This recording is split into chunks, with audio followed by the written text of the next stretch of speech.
de la nuit, à s'en perdre la raison, à la courue, traversant fossés boueux, buissons d'épines, là aussi, et puis jusqu'à l'aube qui rougissait, au loin elle était perdue. Puis il y a eu un petit remuement à l'intérieur.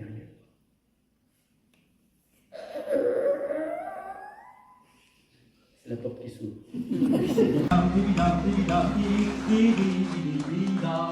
Il faut croire que la vieille n'avait pas parlé depuis longtemps parce qu'une fois qu'elle avait commencé, elle ne pouvait plus s'arrêter, ça lui sortait de partout.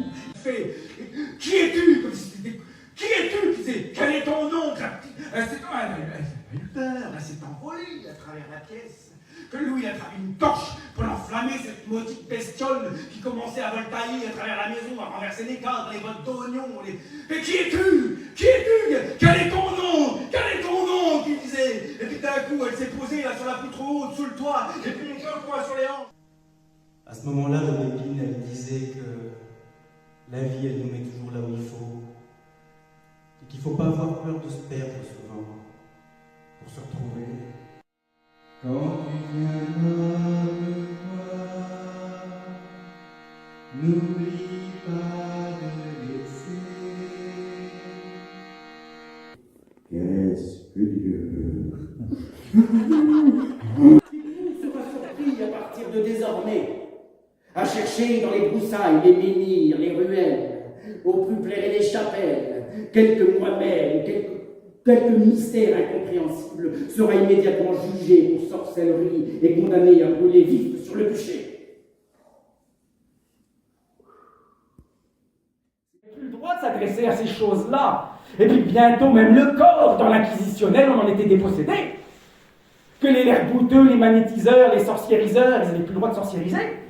La SME, chômage technique, elle ne pouvait plus, la Mado, elle ne pouvait plus vendre cette tisane, il n'y avait plus que la pharmacope qui avait le droit.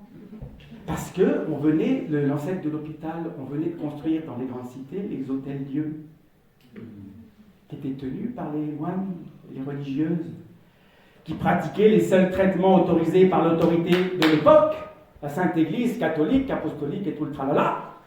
Que moi j'ai fait des recherches, je vais vous en donner des remèdes de cette époque-là. Je vais vous faire gagner du temps. C'est une histoire, j'étais emportée, mais j'avais les larmes, et puis c'est une leçon de vie. C'est comme une symphonie.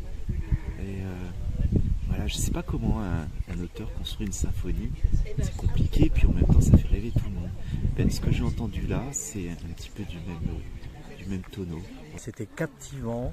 Il y avait aussi le mystère qui planait, qui revenait. Ça nous a transportés. Moi, ça m'a transporté juste à l'émotion. Hein. Non, mais tu vois, c'est comme un voyage, tu te laisses emporter par le courant.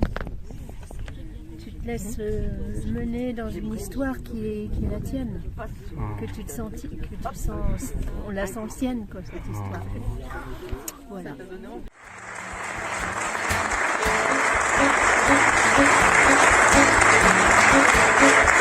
Thank you.